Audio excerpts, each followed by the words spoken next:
The wooden doors of Grace Evangelical Church slammed open with a thunderous crack that echoed off the vaulted ceilings, shattering the solemn hum of the Sunday sermon. Reverend Ellis's voice faltered mid-sentence, his Bible dropping from trembling hands as all eyes turned to the intruder, a ghost from the congregation's shadowed past, wild-eyed and unyielding. "You buried my truth with him," Aaron spat, his voice a raw blade slicing through the stunned silence. "But I'm digging it up right now." In the dim rectory afterward, under the flicker of a single desk lamp, Aaron traced the faded ink of his father's journal, each word a fresh wound. "I love him more than heaven's promise, but this flock would stone us both." The pages smelled of aged paper and unspoken sin, and as tears blurred the script, Aaron realized the betrayal wasn't just the church's, it was the lie his own blood had lived. The summer heat clung to Willow Creek, Ohio, like a guilty secret, turning the air thick and unforgiving. It was the kind of small-town swelter that made the asphalt shimmer and folks fan themselves with church bulletins during potlucks, pretending the discomfort was just God's way of testing their faith.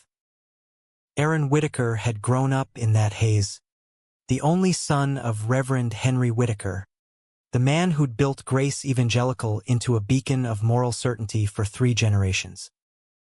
Henry had been the rock-tall, broad-shouldered, with a voice like rolling thunder that could soothe a widow's grief or damn a sinner's soul. But rocks, Aaron knew now, could crack under pressure. At 28, Aaron had returned to Willow Creek after 5 years in Cleveland, chasing a life that didn't feel like walking on eggshells.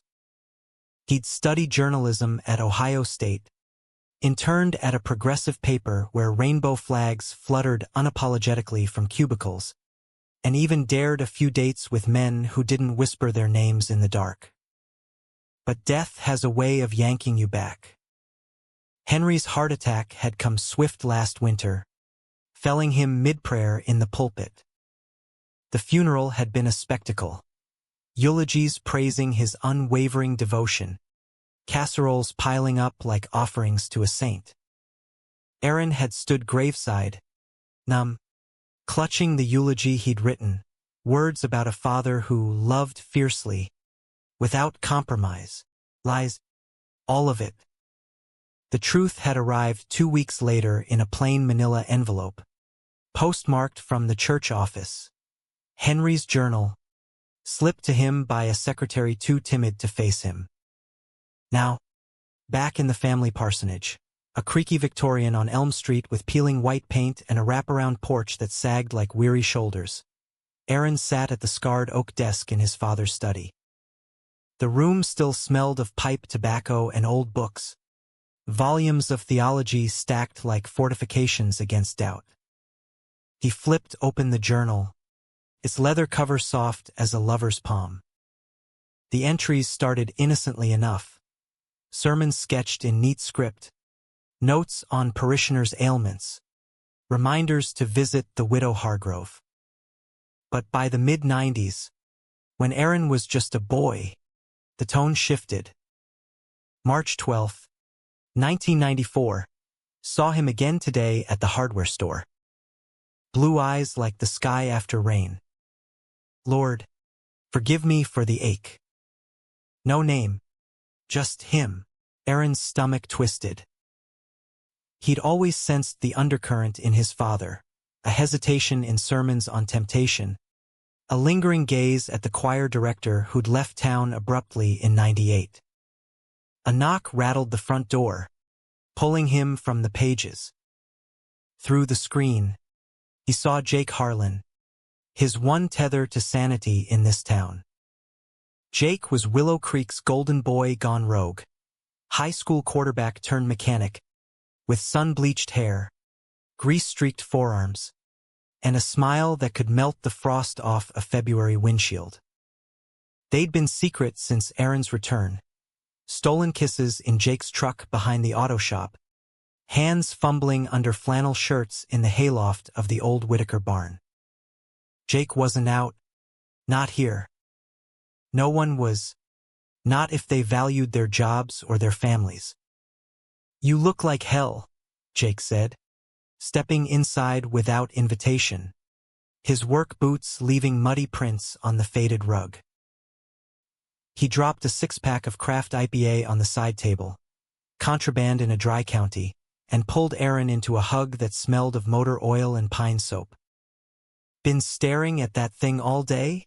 Aaron nodded against Jake's shoulder, the journal heavy in his lap. It's like reading a stranger's diary. That he was like me, hiding it. For years. Jake pulled back, his green eyes searching Aaron's face. And? What are you going to do with it? Burn it? Bury it deeper? The question hung there, sharp as a hook.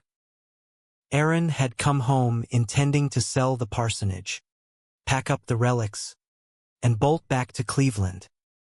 But the journal had other plans.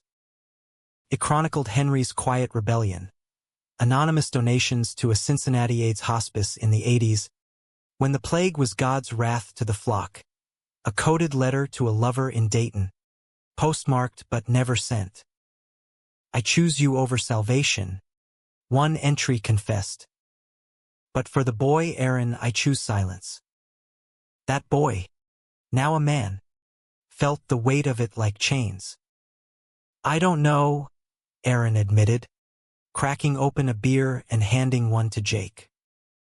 They settled on the sagging couch, the springs groaning under them. Outside, cicadas droned their endless hymn. Jake's thigh pressed warm against his, a small defiance in a house built on denial. That night, as Jake dozed beside him, Aaron dreamed of the church, pews filled with accusing faces, his father's ghost in the pulpit, mouthing words Aaron couldn't hear. He woke sweating, the journal open on the nightstand like an accusation. By dawn, he'd made a decision. Not to burn it. To read it aloud. The next Sunday, Grace Evangelical buzzed with its usual rhythm. The organ swelling into amazing grace, coffee percolating in the fellowship hall, elders in starched collars nodding like bobbleheads. Aaron slipped into the back pew, anonymous in a borrowed suit that hung loose on his frame. Reverend Ellis, Henry's successor, a wiry man with a comb-over and a penchant for fire and brimstone, preached on Sodom's fall.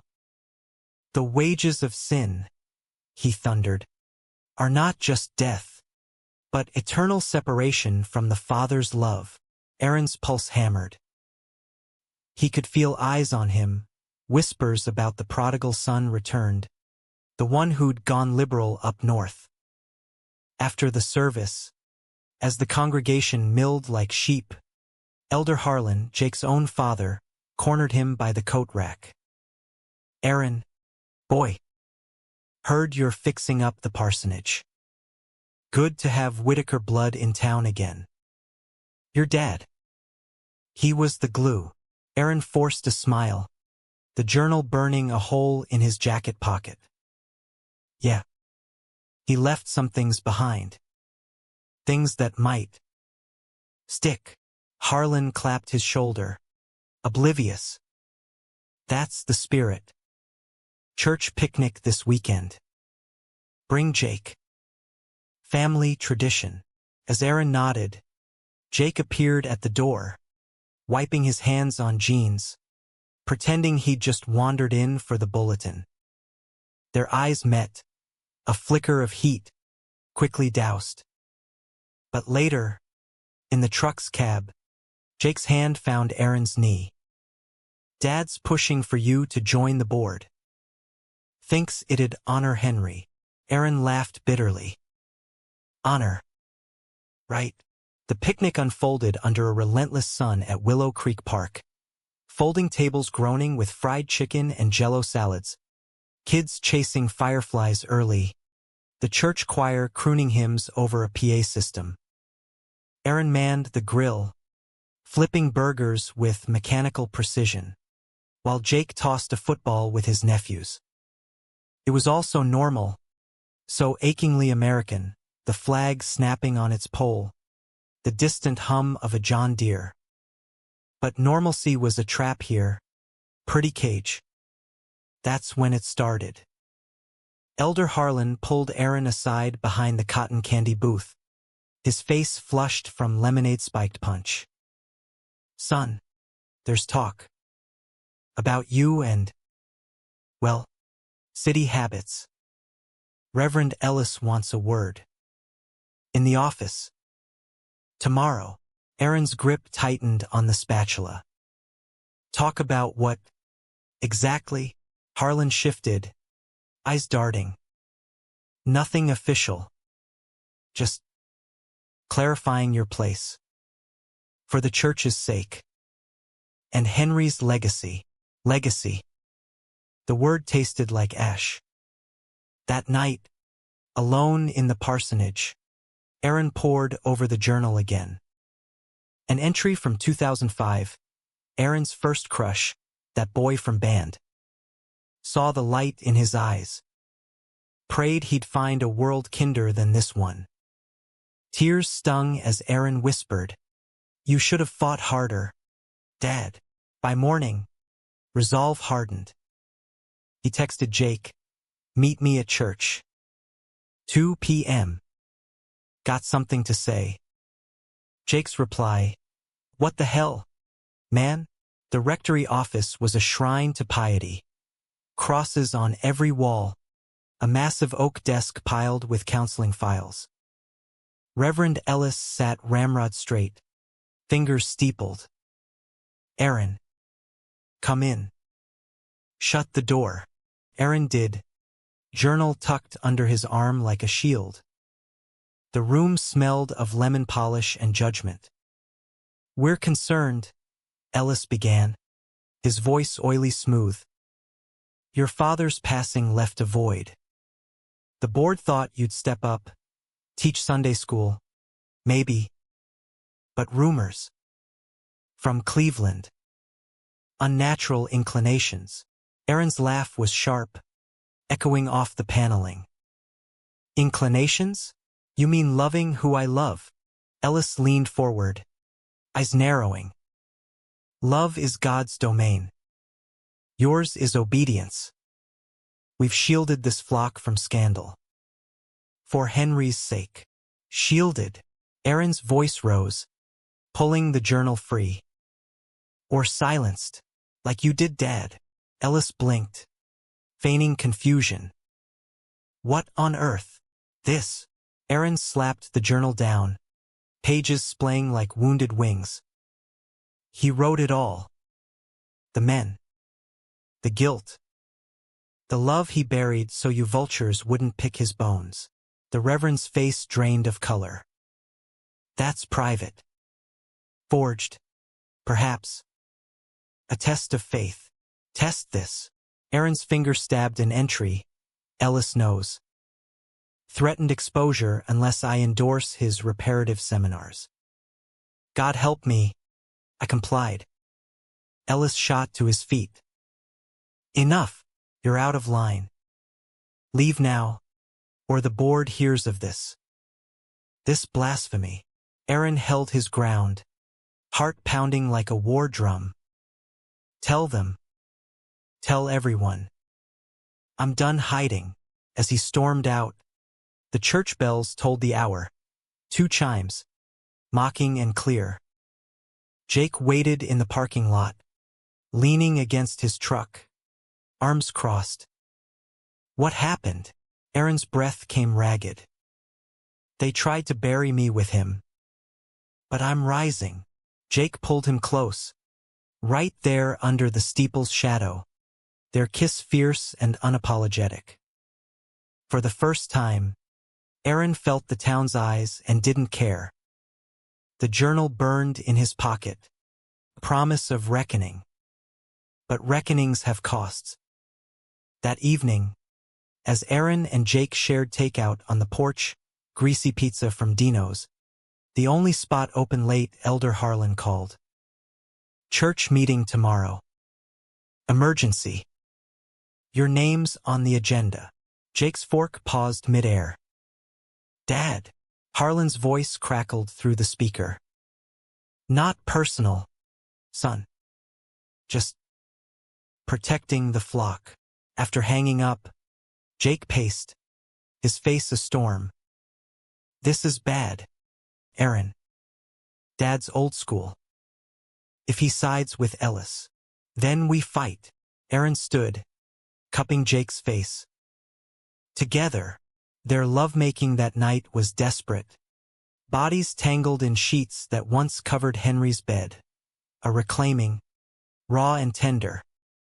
Jake's whispers, I love you, damn the rest, echoed the journal's confessions.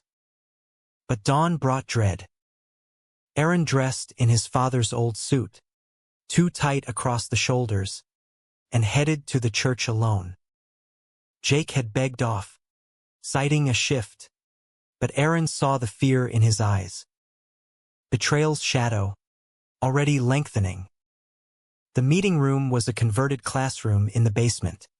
Folding chairs in a circle, fluorescent buzz, a pitcher of lukewarm Kool-Aid. 15 elders, all men, faces carved from Midwest granite. Ellis presided, gavel in hand like a judge at Inquisition. Aaron Whitaker, he intoned, stands accused of conduct unbecoming a founder's kin. Spreading falsehoods about Reverend Henry. Aaron rose, journal in hand. Falsehoods? Or truths you fear? Murmurs rippled.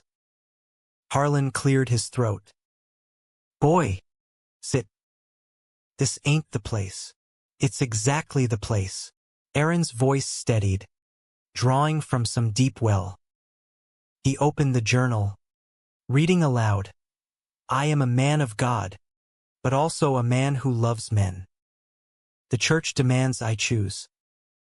For now, I choose silence for the boy, for the peace. Gasped. Ellis banged the gavel. Heresy, fabricated, but Harlan's face crumpled, recognition dawning. Henry. He confided once. About temptations. I thought prayer. Prayer? Aaron's laugh was hollow. You all prayed him into the grave. The room erupted shouts of, out, and Satan's work. But Aaron pressed on, page after page, Henry's words painting a portrait of quiet torment. By the end, silence fell, heavy as Judgment Day. Ellis adjourned, defeated. Meeting over. Aaron, you're suspended from fellowship, suspended. Exiled in his own town. As Aaron left, Harlan caught his arm. Wait, Jake. He don't know yet. The words landed like a slap. Jake. Harlan's son. The betrayal crystallized. Not just the church, but family, tearing at the seams. Outside, rain lashed the lot, turning gravel to mud. Aaron drove to the shop, finding Jake under a Chevy's hood, wrench in hand. It's done, Aaron said, voice breaking. They voted. I'm out. Jake wiped his brow, smudge darkening. And us, gone, Aaron thought. The journal couldn't save love born in shadows. But he lied, we'll figure it. That night, alone, Aaron wept for Henry, not the saint, but the man. The journal's last entry. If Aaron ever reads this, tell him, live loud. For both of us. He would. Starting Sunday. The week blurred into a fever dream of whispers and slammed doors.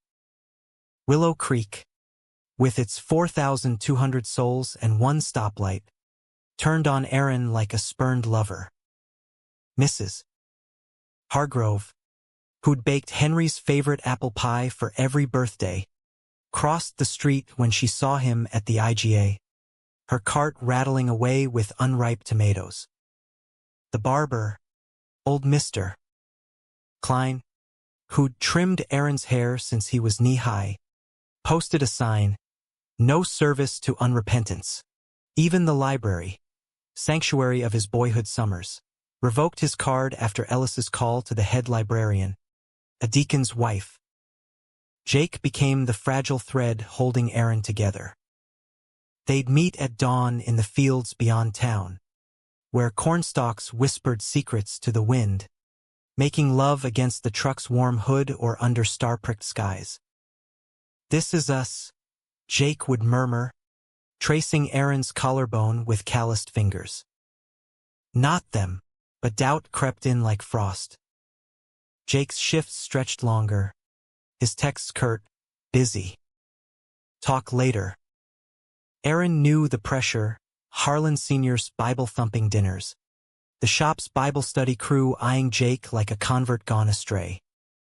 One evening, as Aaron sorted the parsonage attic, dusty boxes of sermons and Christmas ornaments, a Polaroid slipped from Henry's Bible.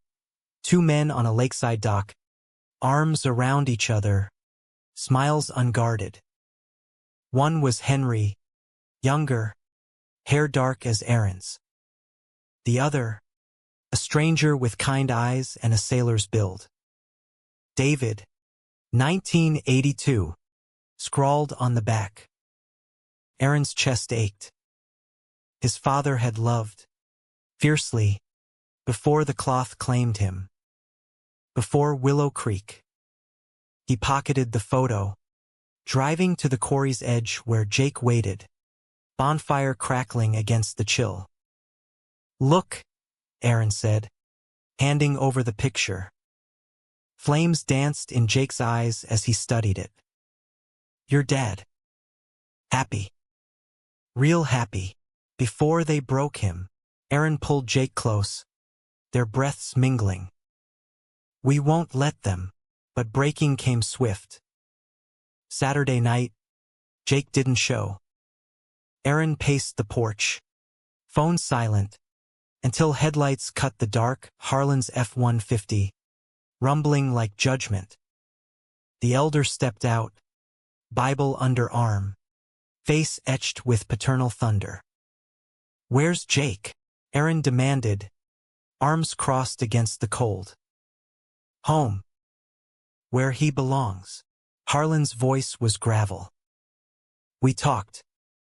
Family talk." Aaron's blood iced. "Talked about what?"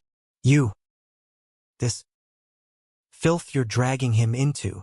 Harlan thrust the journal forward. His journal, pages dog-eared. "Found this in his truck.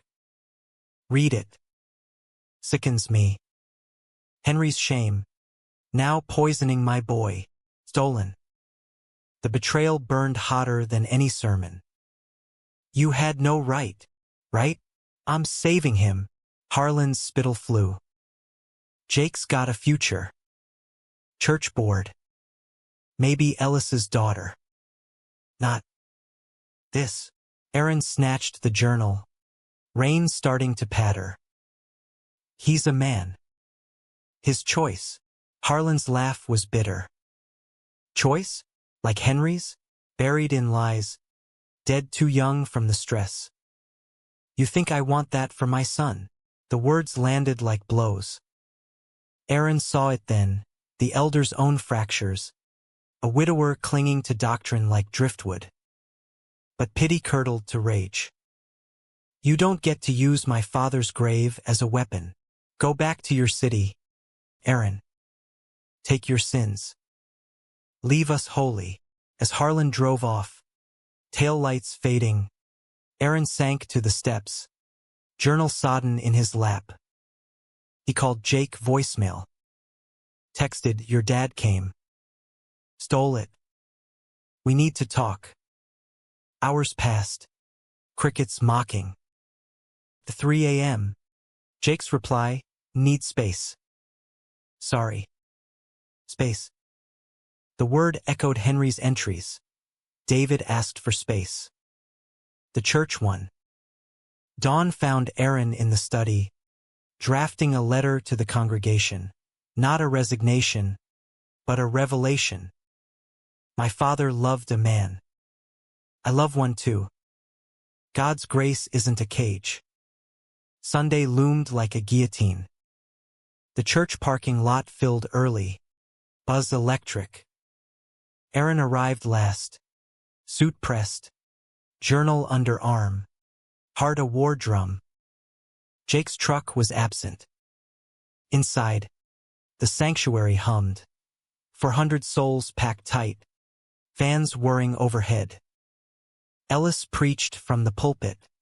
Voice amplified. Today, we confront the wolf in sheep's clothing. Lies that twist scripture. Honor the dead with blasphemy.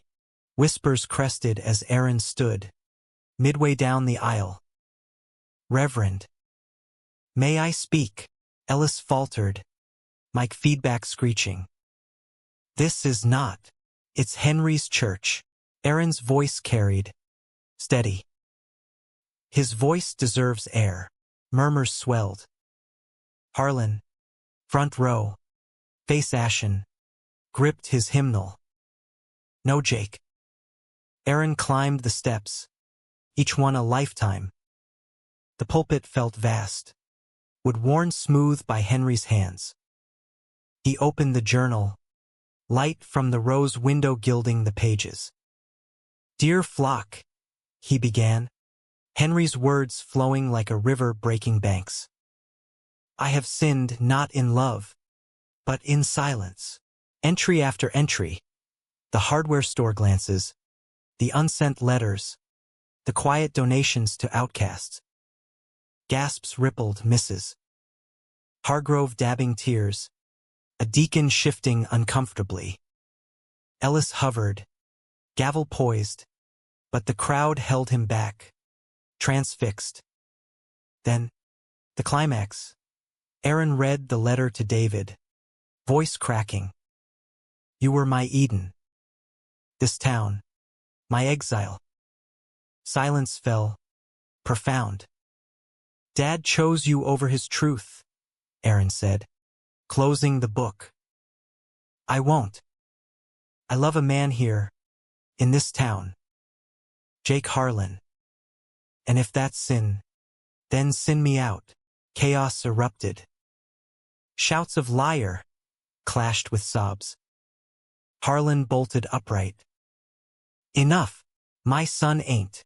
But the doors banged open. Jake, disheveled, rain-soaked, eyes wild. He is. I am. The congregation froze. Jake strode forward, taking Aaron's hand atop the pulpit, a public claiming, electric. Dad, I'm sorry. But this is me. Harlan's face twisted. Rage, grief, something like release. Boy, what v you done? Saved myself. Jake turned to the flock. Like Henry tried to, Ellis lunged, gavel crashing. Out, both of you, excommunicated, but the dam broke. Mrs. Hargrove stood. Henry was good. Let his boy be. Others rose. Widow Ellis's sister, the choir's lone baritone. Fractures spiderwebbed through the pews. In the melee, Aaron and Jake fled to the vestibule, hearts hammering.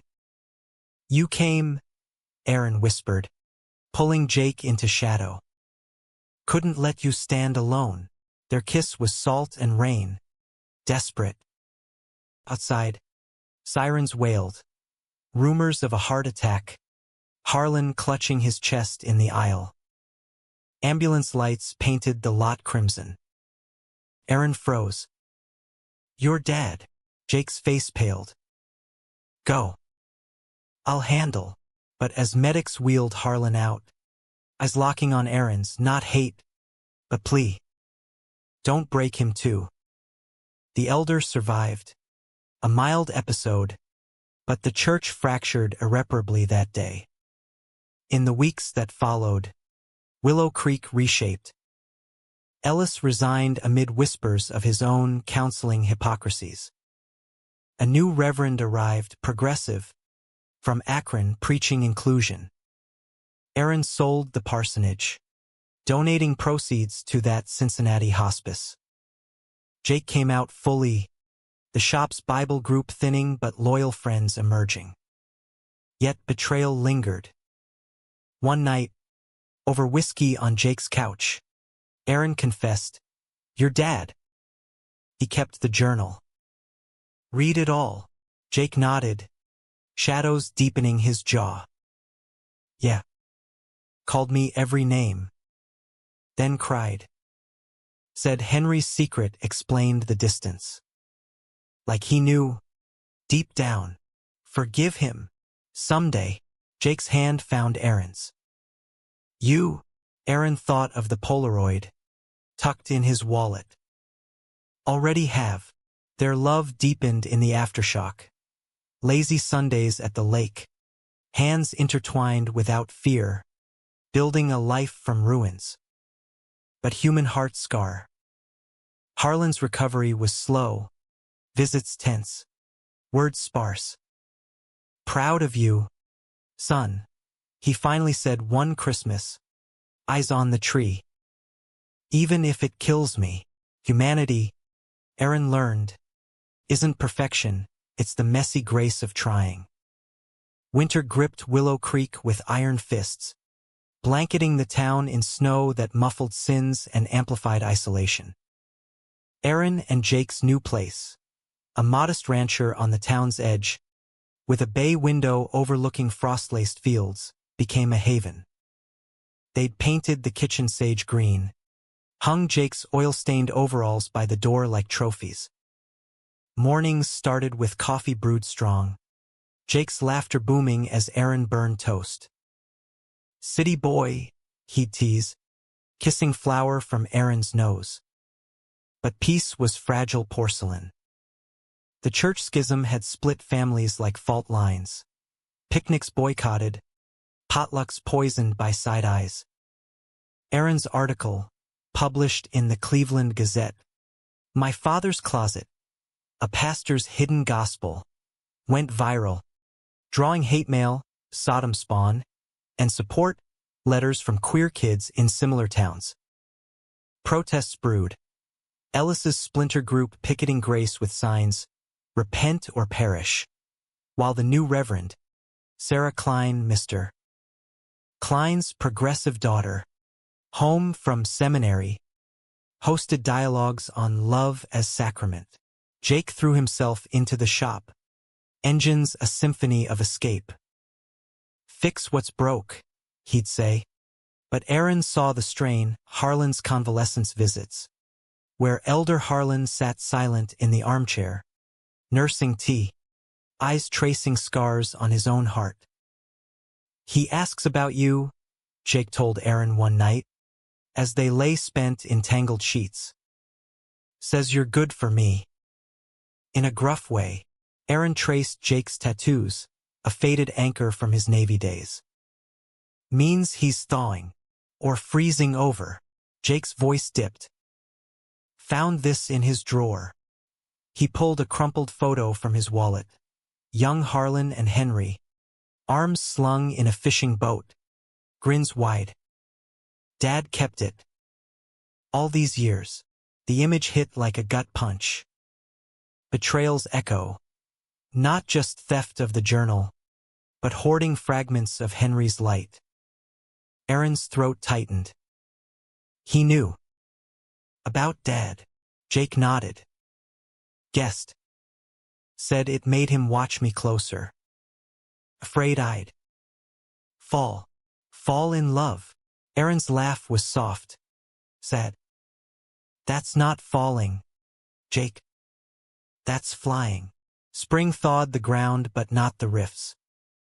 Aaron took a remote gig, freelance writing for queer mags, while Jake mentored at-risk kids at the rec center, teaching auto skills with a side of Be True talks. Their romance bloomed domestic. Date nights at the drive-in, cheesy rom-coms, Hands linked over popcorn. Road trips to Cuyahoga for hikes where they could shout affections to the wind. Yet conflict simmered. Ellis's faction grew, rallying at the old VFW hall with ex-gay speakers flown in from Atlanta. One night, flyers blanketed windshields. Whitaker's shame. Join the fight for purity. Aaron's name in bold. Photo from high school, innocent, damning. Jake found Aaron shredding them in the garage. Jaw set. Don't. Rise above. Above. Aaron whirled. Paper snowing. They're coming for us. Again. Jake pulled him into an embrace. Oil and sweat grounding. Then we fight smart. With Dad. Harlan, the idea stunned. But Jake arranged it. A neutral dinner at Dino's. Back booth. Greaseproof menus as shields. Harlan arrived early. Dinner. Cane tapping. Boys. The word hung. Testing. Aaron slid into the booth opposite. Journal absent but spirit present. Elder. Call me Tom. Harlan's eyes. Faded blue. Met Aaron's. Read your piece. In the paper. Stirred the pot. Aaron braced. Stirred the truth. Tom nodded slow. Henry was my friend. Best. Knew his burdens. When I took the journal. Wasn't theft. Protection. From Ellis's vultures. Protection. Aaron's voice rose. Drawing stares. You read my dad's soul and used it as ammo. Tom's knuckles whitened on his cane. Fear. Aaron. For Jake. For the town. He paused. Voice cracking. And me. I wondered. Back then. About Henry. More than friends. The confession landed soft as snow. Jake's fork clattered. Dad. Not acted on. Tom's gaze dropped. But felt. Buried it deep. Like him. Silence stretched. Dino's jukebox crooning Patsy Cline. Aaron saw it then, the web of silences binding them. You could have told him. Or me. Could have. Tom sighed. Too late now. But not for you too.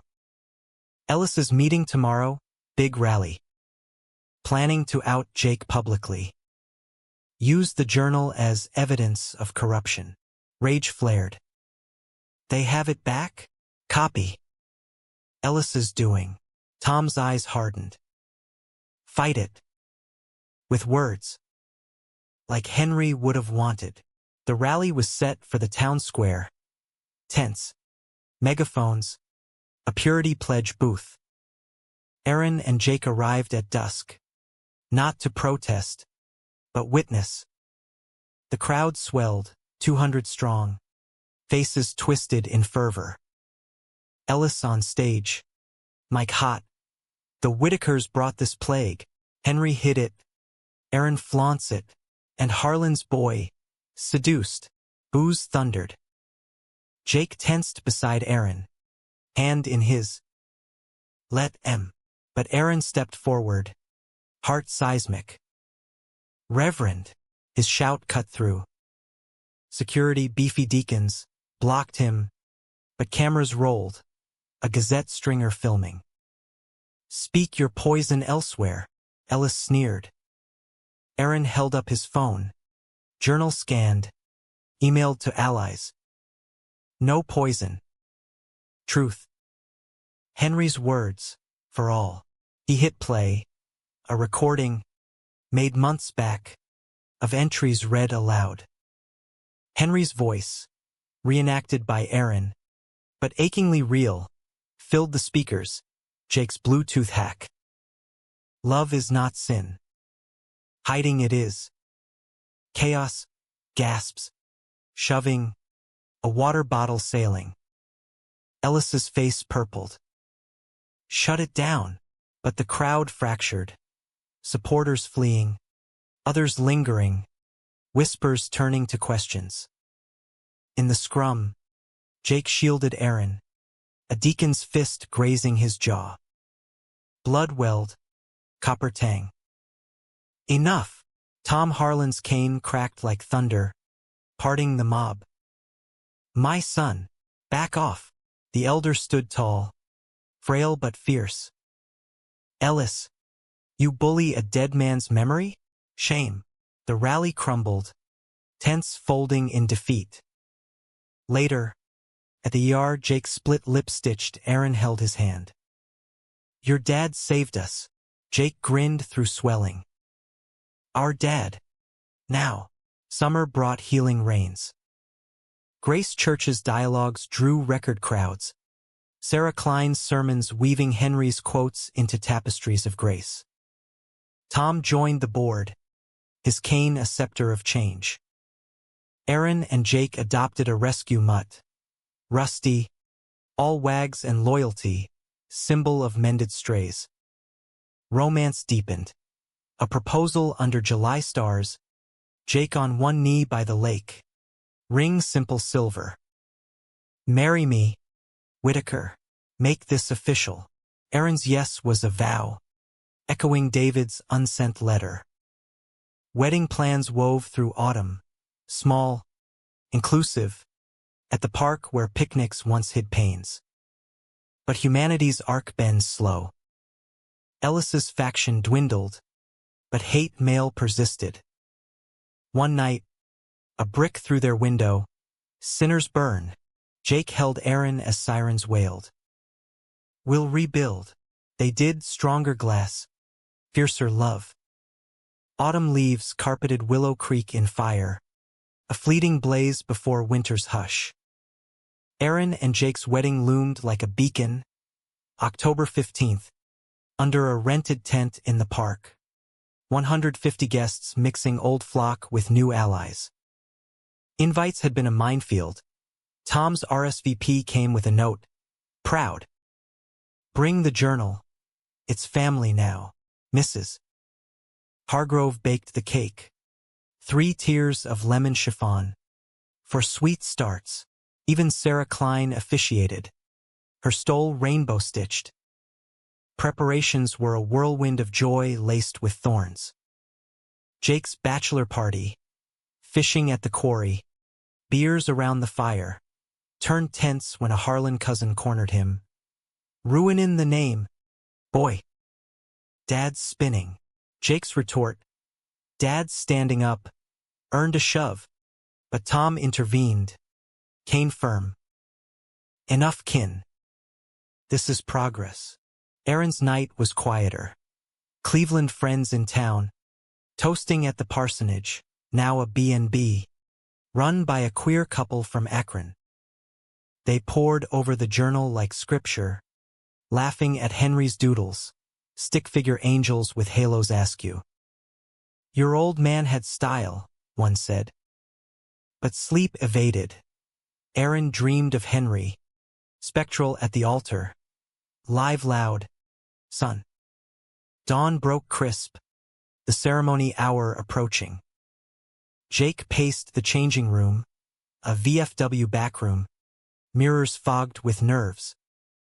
What if it rains? Or they protest? Aaron adjusted his bow tie, navy, to match Jake's eyes. Then we dance in it. Or fight 'em off. Their kiss lingered. Vows whispered early. You, me, forever. The tent gleamed white against oaks. Aisles lined with lanterns. Guests mingled. Tom's fishing buddies clapping Jake's back. Aaron's Gazette editor toasting truth-tellers. No Ellis, banned by court order after the rally harassment suit, but his shadow loomed in absent sneers. Sarah began. Dearly beloved, we gather not just for union, but revelation. Vows exchanged, rings glinting. Jake steady.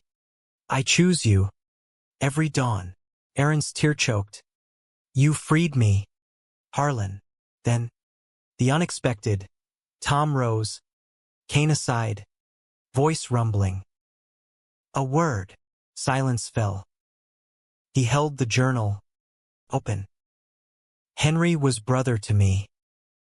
His secrets. Mine too, in part. This book is not shame. It's courage. He read, Love endures all. Even exile. Applause thundered, tears flowing. But climax crashed mid-reception. A courier arrived, urgent envelope for Aaron. Marked church archives. Inside, letters, bundled, addressed to Henry from David. Deceased. The note read, Found in safe. For you. Aaron's world tilted. Jake steadied him, tent blurring. Breathe. In a quiet corner, Aaron read, David's confessions, you saved me from the dark. Our summer, eternal. Postmarks from 83 to 05, returned unopened. Betrayal anew.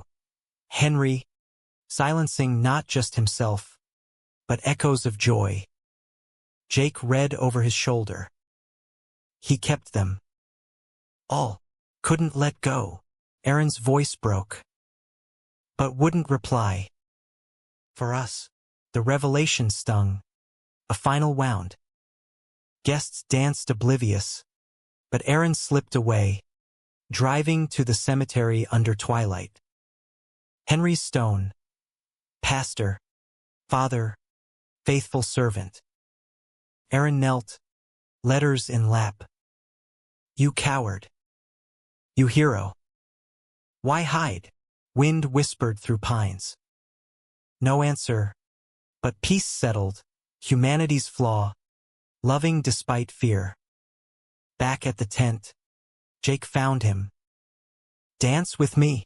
They swayed to At Last. Etta James soulful. Missed you, Jake murmured.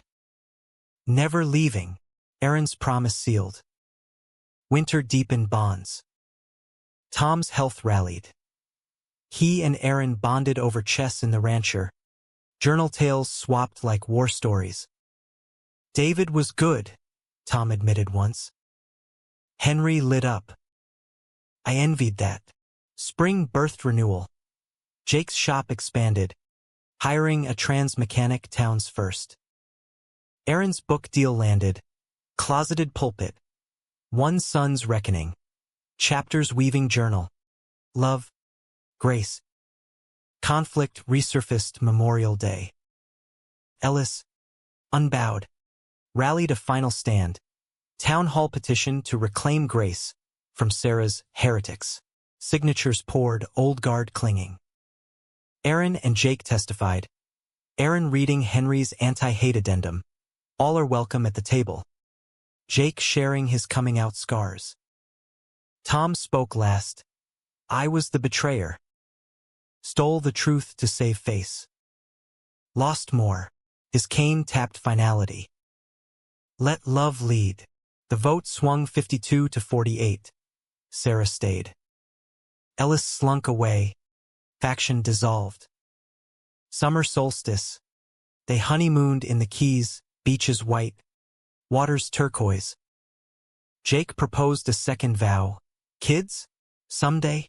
Aaron grinned. Adopt. Build our flock. Back home. Humanity unfolded. Rusty pup grew. Romps in fields. Tom's 60th. Barbecue at the rancher. Elders and allies toasting. To Henry, Tom raised glass. And his boys. Aaron clinked. Jake's arm warm. Betrayals healed, not erased. Scars as maps to mercy. Yet drama lingered. Fall brought a letter. David's nephew. From Seattle. Uncle spoke of Henry. Want to meet? Share stories. Aaron invited him, Thanksgiving.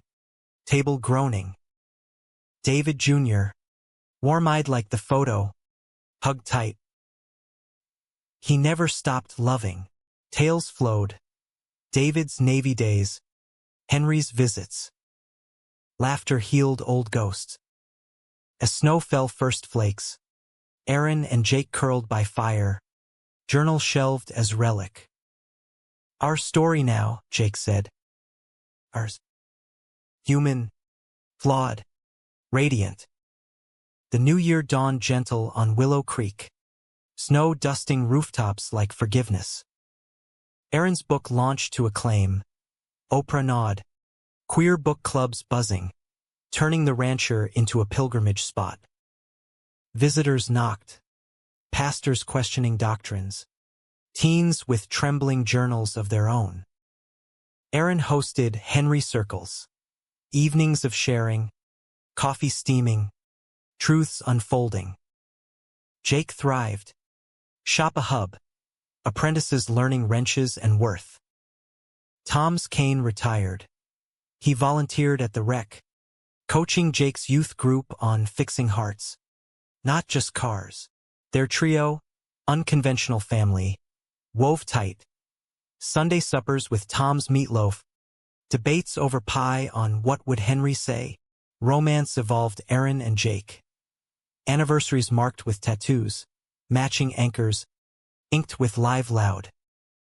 Intimacies deepened, slow mornings tracing freckles, nights whispering futures. House by the lake, Jake mused. Kids running wild. Deal. Aaron's dreams stirred. Surrogacy. Adoption, legacy beyond Henry's silence. But climax brewed subtle. Spring unearthed Ellis's last gasp. Lawsuit against Grace, claiming moral defamation from the dialogues. Subpoenas arrived, depositions dredging journal. Wedding, rally. They're painting us villains, Aaron fumed. Papers strewn. Jake paced. Fight or fold? Fight. Tom's wisdom. With Grace. Court convened in county seat. Stuffy room. Fans whirring. Ellis testified first. Voice quaver. Henry was pure. This perversion slanders him. Aaron's turn. Journal in hand. He read, not accusations, but love. David's laugh. My salvation. Witnesses piled. Mrs. Hargrove. Henry helped my gay nephew. Sarah. Scripture evolves. Tom closed. I betrayed him once. Won't again. His truth sets free. Judge ruled swift. Dismissed. With costs to Ellis. No slander in honesty. Town exhaled. Grace's steeple bell pealed victory. Summer swelled with life. David's nephew visited again. Bringing tapes, Henry's voice. Recorded 90s. Preaching radical welcome. Aaron digitized. Played at circles. God weeps for hidden hearts. Betrayal's ghost faded. Harlan family mended. Tom's apology letter to David Jr. For Henry's silence. Mine too.